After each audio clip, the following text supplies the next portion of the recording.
Il n'y a pas une seule déclaration sans équivoque dans toute la Bible où Jésus-Christ lui-même dit « Je suis Dieu » ou bien où il dit « Adorez-moi ». Si, ma sœur, vous pouvez montrer une seule déclaration sans équivoque de n'importe où dans la Bible, une seule déclaration explicite de n'importe où dans la Bible où Jésus-Christ lui-même dit « Je suis Dieu » ou bien où il dit « Adorez-moi ». Moi, Zakir Nek, je suis prêt à accepter le christianisme aujourd'hui. Dans cette vidéo, le docteur Zakir Nek engage un dialogue avec une femme chrétienne autour d'un sujet fondamental, la divinité de Jésus, paix sur lui. À travers une approche comparative entre la Bible et le Coran, il expose son point de vue en s'appuyant sur les textes religieux. Cet échange, calme et respectueux, permet de mieux comprendre les différences de croyances tout en encourageant une réflexion profonde sur les fondements de la foi. Je m'appelle Rose et je travaille pour Qatar Airways. Ma question est, je vous ai entendu parler si souvent de religion, et je parlerai de la Bible parce que c'est ce que je connais. Vous parlez de Jésus comme d'un chef religieux, mais en ce qui me concerne, Jésus n'est pas venu introduire de religion, et il n'est pas non plus un chef religieux. Ce que Jésus a introduit dans ce monde, c'est le royaume de Dieu. La deuxième question. Peut-être que vous pouvez élaborer quelle religion est celle de Dieu, parce que d'après mes recherches, j'en suis venue à comprendre que Jésus, qui est mon Seigneur et mon Sauveur, il n'a introduit aucune de ces religions. Il a introduit le gouvernement du ciel. En d'autres termes, il voulait coloniser le monde, comme avec une puissance céleste. Il y a beaucoup de controverses. L'autre question est... Ma sœur, s'il vous plaît, posez une question à la fois. Vous avez déjà posé 2 questions. Après la réponse, vous pourrez poser la question suivante. La sœur a posé 2 questions, et je crois que la sœur est chrétienne. Elle a dit que j'ai dit que Jésus était un chef religieux. Je n'ai jamais dit cela. Je n'ai jamais dit que Jésus était un chef religieux. J'ai dit qu'il était un messager de Dieu. Il y a un monde de différence entre messager de Dieu et chef religieux. Un messager de Dieu est bien supérieur. Nous avons de nombreux chefs religieux dans le monde aujourd'hui. Jésus-Christ était un messager de Dieu. Et vous avez dit dans votre question qu'il est votre Seigneur et votre Sauveur. Laissez-moi d'abord vous dire, ma sœur, que l'islam est la seule foi non chrétienne qui fait de la croyance en Jésus-Christ un article de foi. Aucun musulman n'est musulman s'il ne croit pas en Jésus-Christ. Nous croyons que Jésus-Christ, il était l'un des plus puissants messagers de Dieu Tout-Puissant. Nous croyons qu'il était le Messie, ce qui est traduit par Christ. Nous croyons qu'il est né miraculeusement, sans aucune intervention masculine, ce que beaucoup de chrétiens modernes aujourd'hui ne croient pas. Nous croyons qu'il a redonné la vie aux morts avec la permission de Dieu. Nous croyons qu'il a guéri les aveugles de naissance et les lépreux avec la permission de Dieu. Les musulmans et les chrétiens, nous allons ensemble. Mais on peut se demander, alors où est la séparation des chemins ? La séparation des chemins est que la plupart des chrétiens croient, y compris vous-même, d'après ce que nous comprenons de votre question, que Jésus-Christ, Issa, alayhi salam, a revendiqué la divinité. Et la plupart des chrétiens croient que Jésus-Christ est Dieu. Permettez-moi de vous rappeler, ma sœur, je suis un étudiant en religion comparée. J'ai lu la Bible. Il n'y a pas une seule déclaration sans équivoque dans toute la Bible où Jésus-Christ lui-même dit « Je suis Dieu » ou bien où il dit « Adorez-moi ». Si, ma sœur, vous pouvez montrer une seule déclaration sans équivoque de n'importe où dans la Bible, une seule déclaration explicite de n'importe où dans la Bible où Jésus-Christ lui-même dit « Je suis Dieu » ou bien où il dit « Adorez-moi ». Moi, Zakir Nek, je suis prêt à accepter le christianisme aujourd'hui. Je vous ai entendu dire cela plusieurs fois, monsieur. Je ne parle pas au nom des autres musulmans. Je suis prêt à mettre ma tête sur la guillotine. Il n'y a pas une seule déclaration sans équivoque. Écoutez bien ma question. Écoutez bien mon défi, ma sœur. Il n'y a pas une seule déclaration explicite, pas une seule déclaration sans équivoque, où Jésus-Christ lui-même dit « Je suis Dieu », ou bien où il dit « Adorez-moi ». Oui, ma sœur.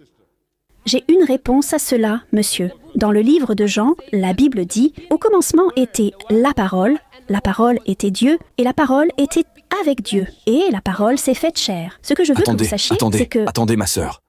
Cela ne remplit pas du tout mon défi. Vous nommez le livre, je vous donnerai la référence. Vous citez l'évangile de Jean, chapitre 1, verset 1. Et la parole s'est faite chair, se trouve au verset 11, 12, 13. Vous ne citez que le livre. Je vous donne le numéro de chapitre, le numéro de verset. Répondez-moi. Attendez. La parole est devenue Dieu. Qu'est-ce que cela dit? Ma sœur, ces paroles ont-elles été prononcées par Jésus? Et la réponse est non. Quel est mon défi? Pas une seule déclaration sans équivoque. Pas une seule déclaration explicite de n'importe où dans la Bible, où Jésus-Christ lui-même dit,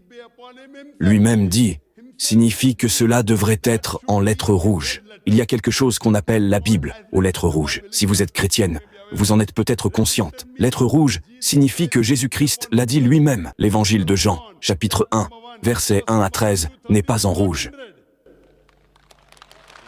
Je vais y répondre. Attendez, laissez-la répondre. Tout d'abord, vous n'avez pas rempli mon défi. Il faudrait que ce soit.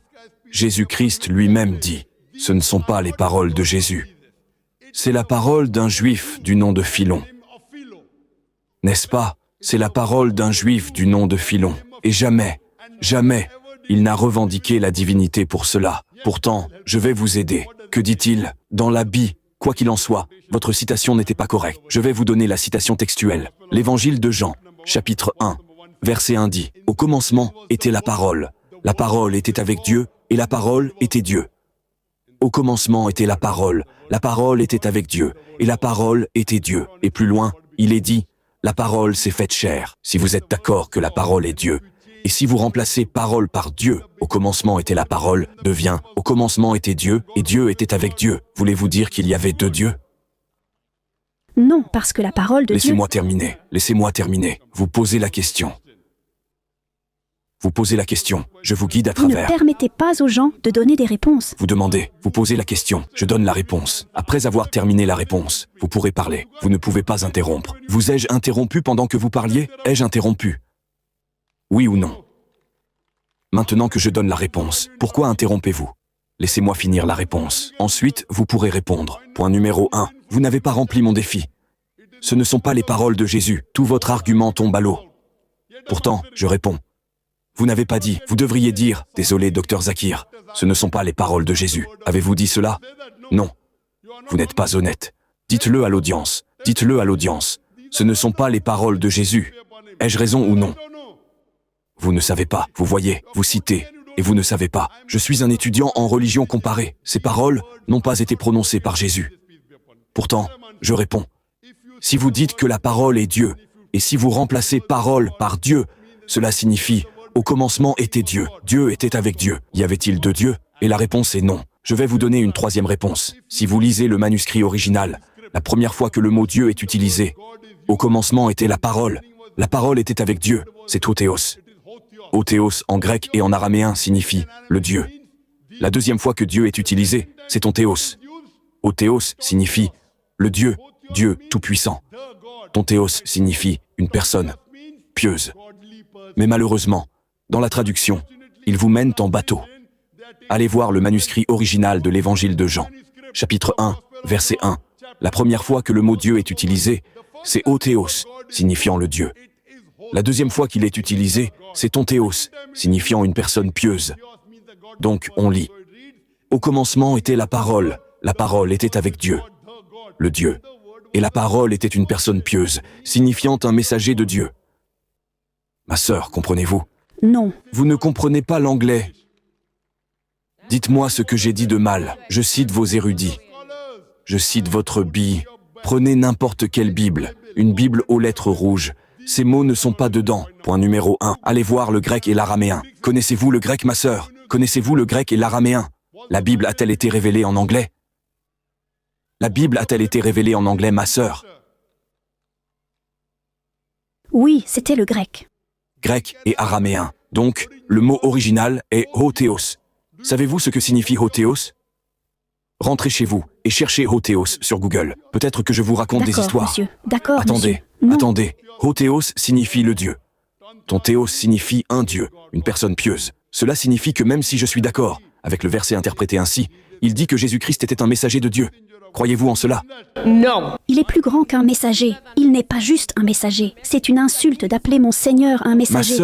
Ma sœur, je vous ai posé Nous une... ferons quelque chose pour prouver quelque chose, monsieur. Eh bien, dites d'abord que ce que vous avez cité est faux. Convenez que c'est faux. Puis nous passerons à la question Je ne suis suivante. pas d'accord. Cela signifie que ce que vous avez dit, ce ne sont pas les paroles de Jésus. Cela signifie que vous trompez les gens. Vrai ou faux? Vous pensiez que je ne savais pas. N'est-ce pas? Non, je ne suis pas ici pour démontrer mes connaissances, monsieur. Ce je n'est suis pas ici une question pour de démontrer... connaissance. C'est une question de Bible. Vous croyez que la Bible est la parole de Dieu, n'est-ce pas? Oui, Je ne crois pas que ce soit la parole de Dieu. Même si vous croyez que la Bible est la parole de Dieu, je connais mieux la Bible que vous. N'est-ce pas? il y a une chose de connaître la Bible. Il y a une autre chose d'avoir la révélation de la Bible, parce que, vous savez, même quand Jésus est venu, les gens qui n'ont pas compris qui il était, étaient les chefs religieux. Ils sont passés complètement à côté. Ils ne savaient pas qui il était parce Ma qu'il sœur, était caché. ma sœur, Et la ma parole sœur, du Nouveau Testament. Montrez-moi un seul endroit dans la Bible, une déclaration explicite, une déclaration sans équivoque, où Jésus-Christ lui-même dit « Je suis Dieu », ou bien où il dit « Adorez-moi ». Je suis prêt à accepter le christianisme, défi simple. Et vous ne pouvez pas montrer un seul verset de ce gros volume de la Puis-je Bible. vous poser une question, monsieur? Pouvez-vous vous séparer de votre parole? Pardon, Pouvez-vous séparer le docteur Zakir Naik de sa parole? pouvez-vous séparer? Pouvez-vous vous séparer de votre parole? Mais quelle différence cela fait-il que je le puisse ou non? Vous voyez, vous ne comprenez pas. Jésus est la parole de Dieu faite chair. Mais l'esprit religieux est trop limité pour les 5 sens. Jésus est la parole de Dieu, et lui-même, il est Dieu. La Bible dit qu'il lui a donné le nom qui est au-dessus de tout autre nom, qui est la parole de Chaque Dieu. messager reçoit la parole de Dieu. Moussa était la parole de Dieu. Jésus était la parole de Dieu. Ibrahim était la parole de Dieu. Le prophète Mohammed est la parole de Dieu. Alors quel est le problème? Chaque messager en son temps est la parole de Dieu. Qu'y a-t-il de si différent chez Jésus? Vous ne pouvez pas montrer une seule déclaration de votre Bible où Jésus a dit « Je suis Dieu » ou où il dit « Adorez-moi ». Et maintenant vous citez J'ai une réponse pour ça, monsieur. Depuis le début du monde, de la Bible, jusqu'au temps de Jésus, dites-moi lequel des messagers que vous appelez était capable de chasser les démons, de guérir les malades. Pourquoi? Parce qu'au début, seul Dieu avait le pouvoir de traiter avec le diable depuis la chute de l'homme dans le jardin d'Éden. Mais ces choses étaient cachées pour le salut Ma des hommes. sœur, si une personne chasse les démons d'une autre personne, devient-elle Dieu? Aujourd'hui, il y a beaucoup de gens qui font la rukia et qui Oui, chassent je les fais de démons. même Ils ne parce que j'ai deviennent pas été Dieu. translaté dans le royaume du Fils bien-aimé de Dieu. Aujourd'hui, eh bien, ma sœur, il y a beaucoup d'êtres humains, même au Qatar, vous en avez, qui peuvent faire la rukia et chasser le diable d'un être humain. Cela ne fait pas d'eux Dieu. Ne fait pas d'eux Dieu. Ils ont obtenu ce pouvoir de Jésus. Je chasse moi-même les démons. Au nom de Jésus. Oh, alors vous devenez Dieu aussi maintenant. Non, j'ai été translaté à cause de ma foi en Jésus. Je La suis Bible d'accord dit- avec vous. Vous, Écoutez. Jésus-Christ, si vous lisez la Bible, dans l'évangile où il redonne vie à Lazare mort, il prie Dieu Tout-Puissant. Chaque miracle que Jésus-Christ a fait, il l'a fait au nom de Dieu. Il ne l'a pas fait de lui-même. La même chose que dit la Bible. Si vous me donniez le temps, j'expliquerai à toute Désolé, cette nous congrégation n'avons pas de le temps. quoi Vous il pouvez louer retourne la salle avec et Jésus. donner une conférence demain.